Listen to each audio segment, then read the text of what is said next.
네 부모였습니다. 영화 네 부모 얼굴이 보고 싶다와 학폭 문제 다뤄보려고 해요. 요즘 거리 두기가 해제가 되면서 영화관 나들이 하는 분들 정말 많으십니다. 네. 드디어 이제 영화관에서 팝콘도 먹을 수 있게 그럼요. 되면서 네. 드디어 오랜만에 좀 극장가가 활기를 띠고 있는데요. 평론가님도 코로나 유행할 때보다 지금 영화관 훨씬 자주 가게 되셨죠? 큰일입니다. 왜냐하면은 OTT에 빠져버렸거든요. 이미 우리가 그 코로나 기간 동안 집에서 네. 보는 여기에 익숙해져 버렸어요. 그러니까 그 소파에 싹 누워가지고 그 칩을 갖다 이렇게 먹으면서 이렇게 그 습관이 되다 보니까 영화관에 가서 큰 스크린으로 보는 그 재미를 이 편리라고 하는 게 다 덮어버리는 게 아닌가 이런 생각이 드는데, 그래도 요즘 진짜 오랜만에 볼만한 작품들, 화제의 작품들이 많이 나오게 돼서 이번 주말에는 영화관에 한번 들려보려고 합니다. 특히 새롭게 유명한 화제작들이 막 개봉도 하고요. 지금 오늘 설명해 드리려고 하는 이 영화도 아직까지 개봉관에서 이제 경쟁을 열심히 하고 있는 영화이기 때문에 한번 만나보셨으면 좋겠습니다. 아니, 코로나가 잠잠해질 때까지 영화 개봉을 미뤘다는 그런 소식들이 정말 많았어요. 네. 그래서 사실 개봉이 연기되다가 요즘 드디어 좀 활짝 문을 열고 있는 것 같아요. 그 중에서도 좀 잔잔하지만 강력하게 한 방을 뿜어내고 있는 그런 영화가 있어서 오늘 좀 말씀 나눠보려고 하는데요. 바로 네 부모 얼굴이 보고 싶다입니다. 난 제목이 사실 굉장히 한번 들으면 잊혀지기도 어렵고 자극적이긴 했어요. 눈길을 끄는 데 확실히 성공한 것 같은데, 지난 4월 27일에 개봉을 했는데 영화 네 부모 얼굴이 보고 싶다. 어떤 영화인지부터 평론가님께서 좀 소개 부탁드릴게요. 예. 원래 이 작품은 일본에서 희곡, 그러니까 연극으로 굉장히 유명했던 작품입니다. 그래서 우리나라에서도 대학로에서 연극으로 먼저 소개가 되었어요. 그런데 그것을 아주 발빠르게 연극이 나와서 인기를 끌 때 바로 영화 기획안이 들어가서 굉장히 빠른 속도로 영화로 제작됐던 작품입니다. 그런데 만날 때까지는 굉장히 우여곡절이 있었던 거죠. 네, 네. 자, 이 제목만 딱 보면 알 수 있지만 뭔가 아이들끼리 일이 벌어졌던 거죠. 네. 그런데 부모 얼굴이 보고 싶다라는 그런 제목을 보면 아이들이 얼마나 나쁜 짓을 했기에 네. 부모 얼굴을 확인하고 싶을까, 이런 영화인 것 같죠. 네, 네, 네. 그렇게 이제 마음에 별 준비를 하지 않고 들어가서 이 영화를 보시다가는 큰 코 다칩니다. 이제 왜 그렇죠? 어떤 일이 벌어지냐면 스멀스멀 공포심이 생기고 불안감이 생기기 시작합니다. 이 얘기는 일단 시작은 그 시체가 발견이 되면서 네, 시작이 돼요. 네. 이게 한 국제학교의 아이가 이제 주검으로 발견이 되는 거예요. 네. 그런데 문제는 이 아이가 의식불명인, 주검은 아니고 정확하게 말하면 의식불명인 상태에서 발견이 되는데, 이 아이가 왜 그럼 이런 그 상태에 빠졌을까? 그거를 하나씩 찾아가잖아요. 네. 근데 거기서 이제 여태까지는 그 아이와 같이 절친이라고 알고 있었던 사람들, 그 아이들이 실제로는 학교 폭력, 왕따를 자행했던 가해자라는 사실들이 막 드러나요. 그런데 문제는 여기까지 보면은 그냥 평범한 전개잖아요. 여기까지는 누군가 피해자가 있고 그 피해자가 알고 봤더니 가해자인 아이들이 있었고, 여기까지는 비슷해요. 문제는 부모들은 과연 어떤 태도를 보일까? 이 가해자였던 부모들이 저마다 굉장히 굵직굵직한 그런 힘을 갖고 있는 사람들입니다. 어떤 사람은 병원장, 또 어떤 사람은 변호사, 어떤 사람은 또 학교 선생, 네. 이런 사람들이에요. 이런 사람들이 힘을 합해서 사건의 진실을 은폐하려고 하기 시작하는 거죠. 아, 무섭네요. 실제로 중간에 대사 중에서 제가 제일 섬찟했던 건, 야, 이제 더 이상 버티지 말고 빨리 가라. 지금 의식불명이 있는 애, 그 옆에 병실 옆에서 하는 친구, 절친의 그 아버지라고 하는 사람 입에서 나오는 대사가 그런 대사가 나와요. 너무 끔찍하네요. 예, 그러니까 만약에 그 의식불명인 애가 깨어나가지고 진실을 얘기했을 때 내 아들이 거기에 대해서 법적 책임을 져야 된다, 이런 일들이 벌어지면 차라리 그 아이가 죽는 게 낫다, 이런 식의 얘기를 갖다가 하는 겁니다. 네. 이제 이러면서 이제 부모들이 악마가 되는 모습들을 차근차근히 이제 짚어 나가는 것인데 여러 가지로 많은 생각을 하게끔 하는 그런 영화고 특히 학부모인 분들이 보시면은 굉장히 공감하면서 또 굉장히 공포스러워하면서 보실 만한 그런 영화가 아닌가 생각이 듭니다. 학교 폭력을 다룬 영화인데 들어보니 출연 배우들도 굉장히 쟁쟁하고요. 이 사회 고발성 영화가 사실 어느 정도 아무래도 사회와 밀접한 그런 내용을 다루고 있다 보니까 흥행몰이를 하고 있긴 하는데 이 네 부모 얼굴이 보고 싶다 같은 경우에는 정말 입소문을 잘 타고 있는 것 같아요. 맞습니다. 입소문의 첫 번째 그 워딩은 진짜 현실 같아 이거입니다. 이게 현실 같다니까 너무 더 무섭습니다. 예, 그러니까 일본에서 원작이 만들어졌는데 일본과 한국의 학교의 풍광이 꽤 비슷해요. 굉장히 그 경쟁이 심하고 그 경쟁이 심한 상태에서 특히 이제 국제중 같은 이런 특별한 아이들이 가는 그런 학교라고 하면 이 경쟁뿐만이 아니라 그 안에 온갖 부조리들이 다 들어가 있어서 그 사회의 축소판입니다. 그대로. 그런데 그게 이제 일본과 한국이 너무 비슷한 환경들에 있는 거예요. 일본도 사실은 그 양극화가 굉장히 큰 문제거든요. 그리고 이미 그 계층 사다리가 무너져 버렸어요. 그래서 귀족들은 귀족들끼리의 다른 삶을 가지고 있고 이번에 뭐 많은 분들이 한국도 이 초기 새로 만들어진 정부의 내각을 보면서 야 한국도 이제 이렇게 세습되는 학력과 세습되는 특혜의 나라가 됐구나 하는 걸 안타까워하시는 분들이 많았잖아요. 한국도 비슷한 상황인 거죠. 특히나 국제중 같은 데라면 이제 그 상황에서 일단 원작이 탄탄하고 현실을 정말 잘 취재를 해서 쓴 작품이다 보니 번안을 하면서 굉장히 아주 그 리얼함을 잘 살릴 수가 있었어요. 그리고 이제 두 번째 입소문의 키워드는 연기입니다. 연기요. 연기의 신들이 나와서 정말 경쟁을 하듯이 연기를 하는데 설경구, 또 고창석, 오달수, 문소리, 거기다가 천우희 이러면 이 중에서 한 사람만 가지고도 이제 연기파 배우의 작품 영화를 만들 수 있는 그런 배우들 아닙니까? 그렇죠. 그런데 이들이 각자 천우희 씨 같은 경우는 이제 선생님 입장에서 그리고 또 양심 고백을 한 선생님이에요. 그리고 이제 설경구, 고창석, 문소리, 오달수 같은 경우는 진실을 은폐해야 되는 부모들의 입장에서 아주 정말 숨막히는 연기 대결을 보여줍니다. 특히 여러분들이 이제 오랜만에 보는 오달수 씨 연기를 가지고 굉장히 화제가 많이 되는 것 같아요. 이 오달수 씨는 원래 생긴 그 외모가 굉장히 독특하시잖아요. 근데 그 독특한 외모를 가지고 정말 섬찟한 아주 무서운 그런 결단을 내리는 부모의 모습을 제대로 보여줍니다. 그래서 지금 현재 네 부모 얼굴이 보고 싶다 같은 경우는 세대를 불문하고 높은 평가를 받고 있고요.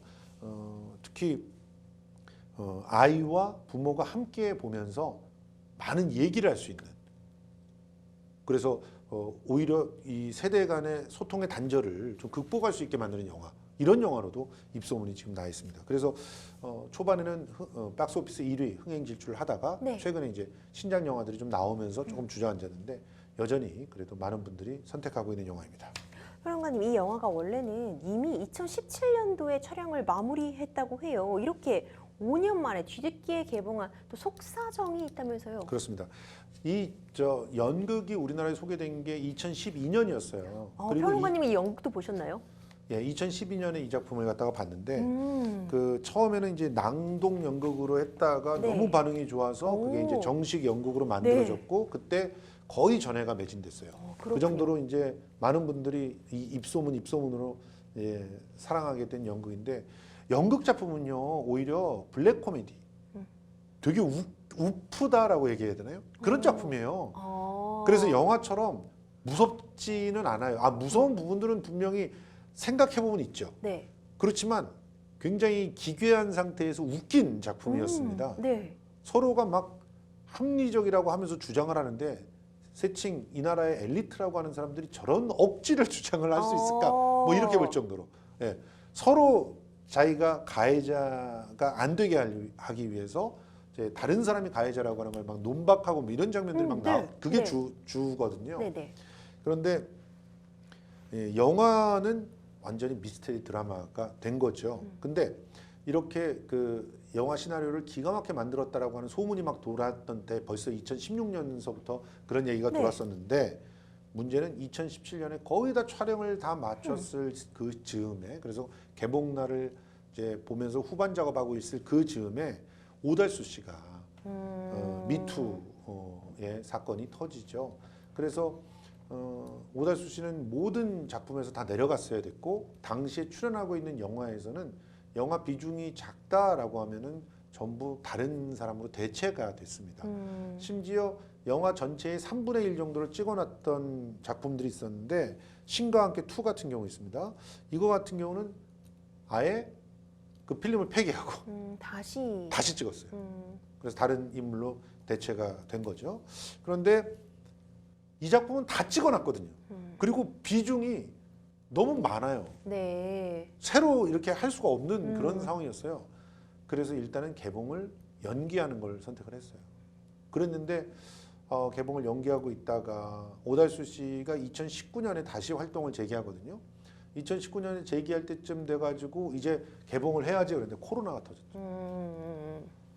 참 정말 어떻게 보면은 굉장히 운이 없었던 영화가 아닐까 이런 생각이 들어서 이 작품을 감독한 분이 김지훈 감독입니다. 이 김지훈 감독은 오히려 나중에 찍었던 싱크홀이라고 하는 영화가 더 먼저 개봉이 됐고 그리고 먼저 찍어놓고 그 개봉을 기다렸던 이 네 부모 얼굴이 보고 싶다 같은 경우는 뒤늦게 이렇게 개봉을 하게 된 그런 상황입니다. 그렇군요. 이 영화 포스터 보면요. 저는 좀 이게 섬뜩했어요. 러닝 타임인 111분 내내 이를 물게 한다 이렇게 적혀 있어요. 관객들로 하여금 얼마나 분노를 유발하면 이렇게 적혀 있을까 싶은데 영화의 인기 이유 좀 짚어볼게요. 이 탄탄한 스토리 배우들의 연기 뭐 당연히 그렇겠지만 무엇보다도 이 학교 폭력을 사실적으로 다루고 있다. 이 부분 흥행몰이의 포인트로 볼 수 있을까요? 그렇습니다. 실제로 그동안 학폭을 다루고 있는 영화들이 꽤 있었습니다. 대부분 이제 그 진실을 밝히는 그런 어떤 정의로운 어떤 그 뭐 형사면 형사, 또 선생님은 선생님 이런 분들이 그런 것들을 갖다 밝혀내는 식의 스토리텔링을 많이 따랐죠. 그렇죠. 그러니까 이거는 철저하게 피해자의 그 마음에 몰입을 해서 보게끔 해주는 그런 스토리들을 갖다 이제 우리가 쫓았다는 겁니다. 그런데 이 작품은 피해자의 몰입을 하게 하지 않아요. 그러면요? 가해자의 몰입을 하게. 가해자의 시선에서 영화가 진행이 된다고 보면 될까요? 그렇죠. 그러니까 여기서 보면 이제 문소리 씨 같은 경우가 이제 피해자의 엄마예요. 그리고 이제 천우희 씨가 이 그 피해자가 행방불명되기 전에 쪽지를 봤는데 그 쪽지에 자기를 괴롭힌 아이 이름이 나와 있는 그런 상황이에요. 그래서 보통 영화라고 한다면 이 천우희 씨가 주인공이 돼서 혹은 엄마 문소리가 주인공이 돼서 이 은폐된 그런 학폭을 밝혀내는 거잖아요. 근데 다 부모님으로 만나요. 부모님으로 다 만나서 친구이기 때문에 처음에는 왜 얘가 이렇게 이제 그 피해를 입고 결국은 이렇게 그 의식불명이 돼서 그렇게 발견이 됐을까?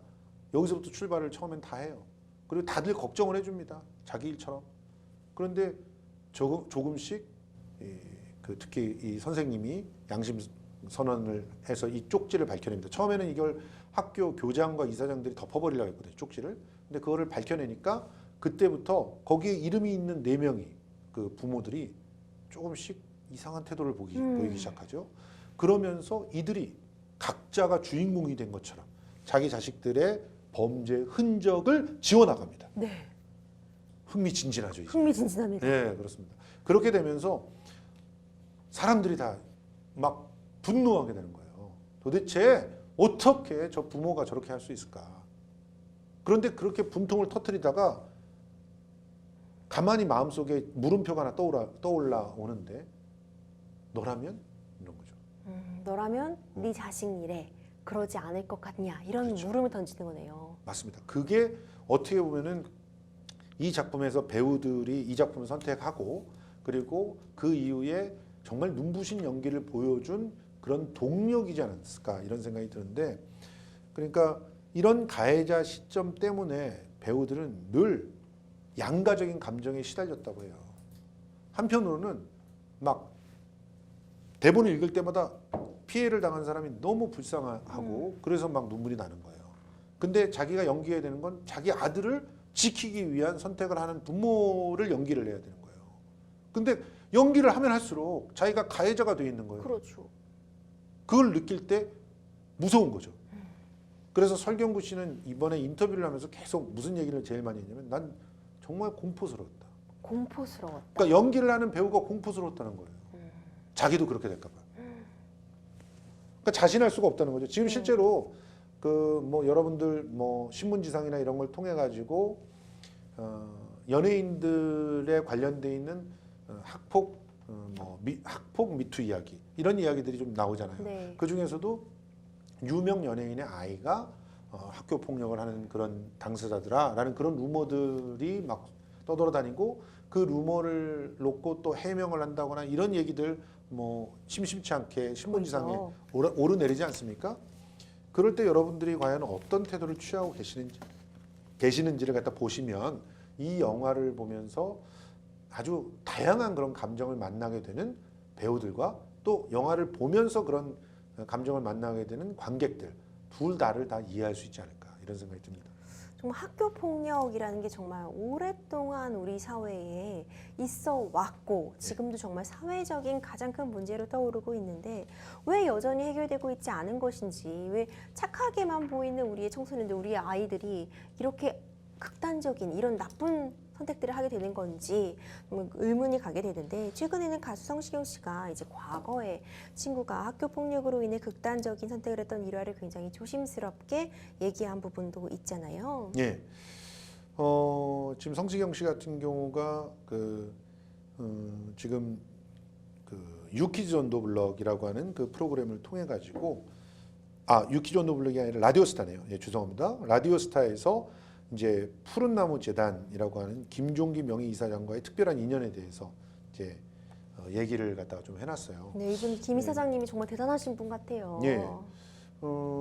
이 김 이사장이 출연했던 프로그램이 유키즈죠. 유키즈 온 더 블럭이었죠. 그렇죠. 그래서 이제 서로의 인연들이 이렇게 확인이 됐는데, 이 김 이사장님은 성시경 가수 성시경 씨와 또 자기 아들, 잃은 아들인 이제 김대현이라고 하는 학생, 이 둘이 친구였다는 얘기를 하면서 명절 때마다 찾아오는데 얼굴이 알려졌기 때문에 모자를 탁 눌러 쓰고 찾아와가지고 소주 한잔 하세요 하면서 찾아온다고 그런 얘기를 해서 많은 사람들을 감동을 시켰습니다.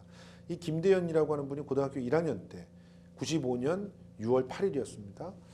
학교 폭력에 시달리던 자기 처지를 비관해서 자기가 살고 있던 아파트에서 투신을 했었고, 그리고 1층에 자동차에 떨어진 덕분에 살아났거든요. 네. 살아났는데도 다시 그 아픈 몸을 이끌고 계단을 올라가서 다시 한번. 그 마음을 몸을 우리가 던졌어요. 어떻게 헤아려 볼 수가 있을까요? 그래서 김 이사장은 그 아들의 마음을 알기 위해서 하시던 일을 다 접고 이 학교 폭력을 이제 극복하는 그런 일을 선택을 하셨던 건데, 자, 학교 폭력이 왜 생길까 이런 얘기 아까 물어보셨잖아요. 네.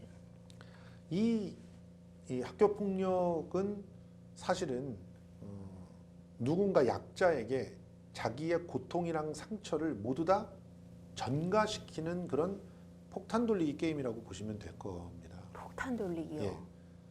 그러면 모든 아이들이 다 상처를 받고 있다는 사실이거든요. 그렇죠. 폭탄은 돌아가고 있고. 그렇죠.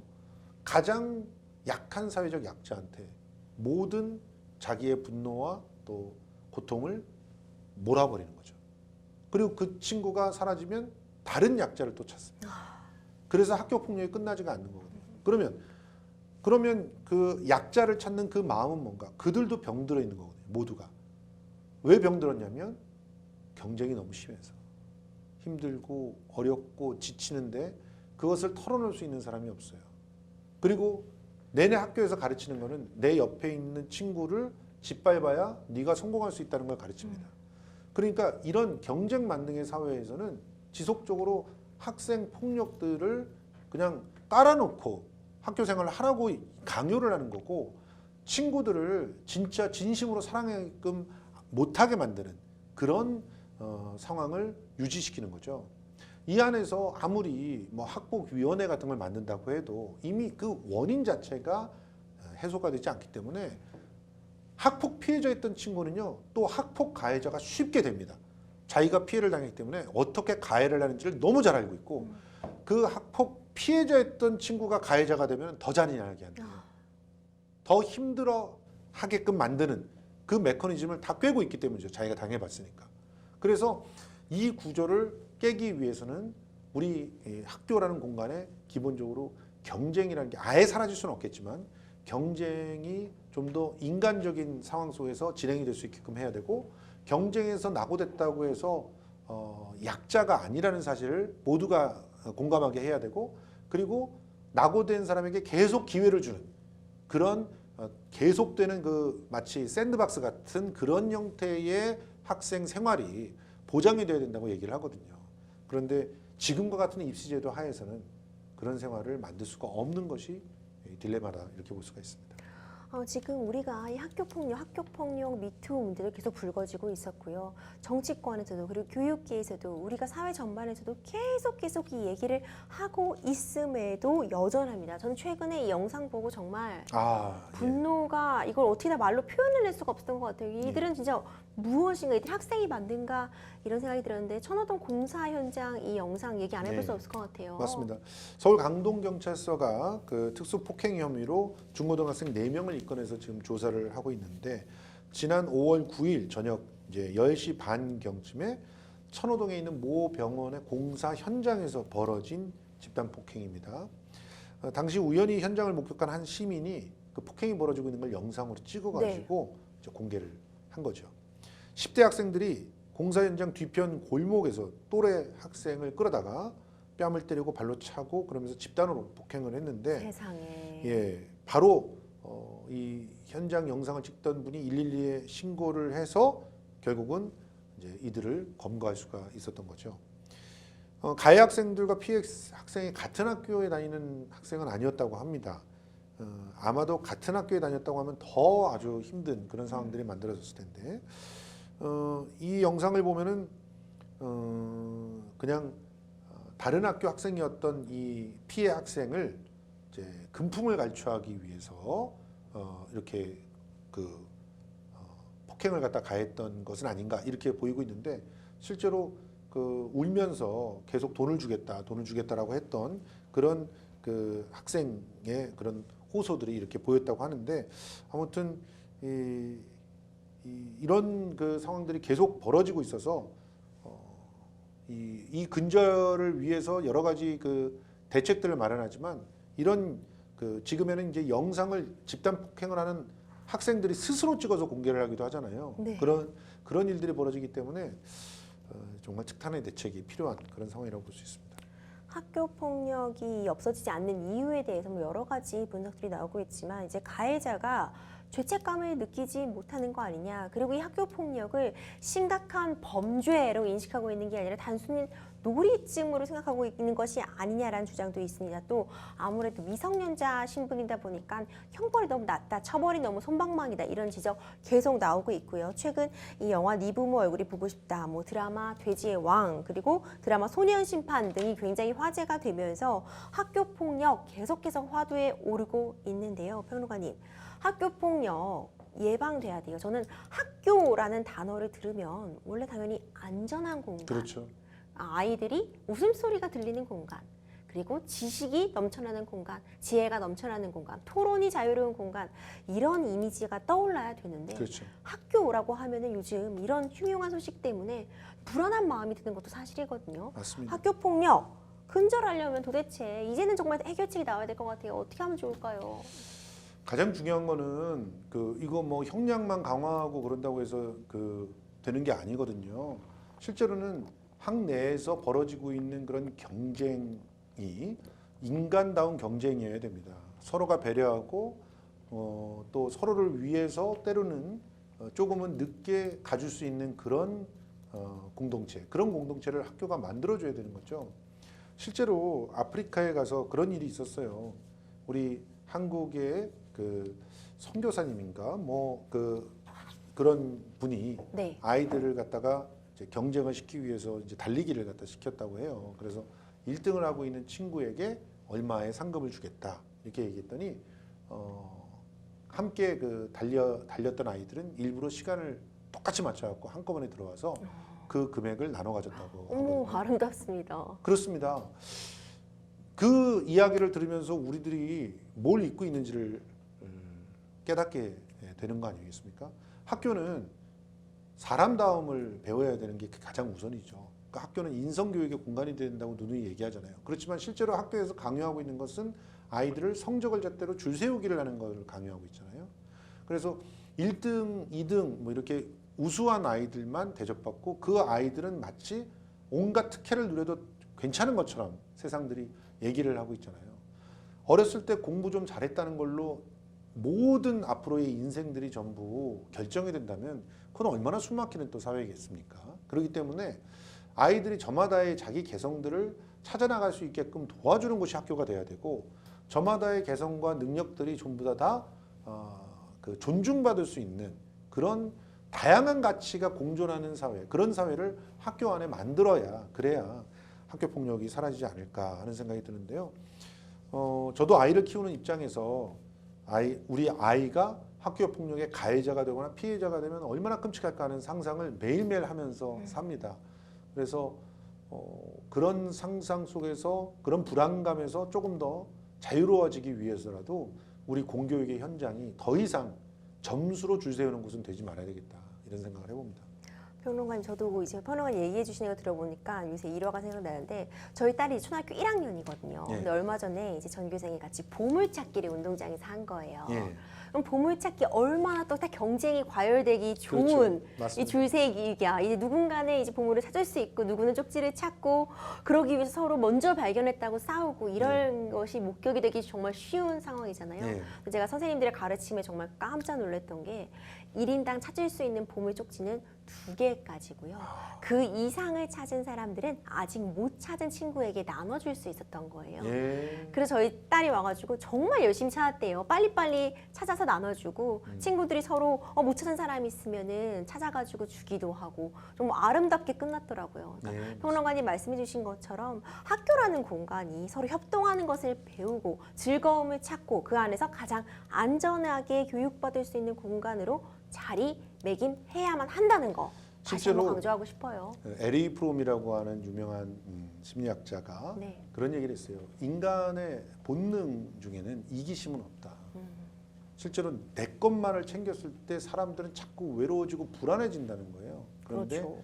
누군가에게 보탬이 되고 내가 나눠주는 그런 존재가 됐을 때 비로소 인간은 여유와 행복을 느낀다는 겁니다. 그러니까 우리 학교가 인간의 본능, 본성들을 갖다 자꾸 더 강화시키고 깨닫는 공간이 되어주기만 한다면 학교 폭력은 사라지지 않을까 생각을 해봅니다.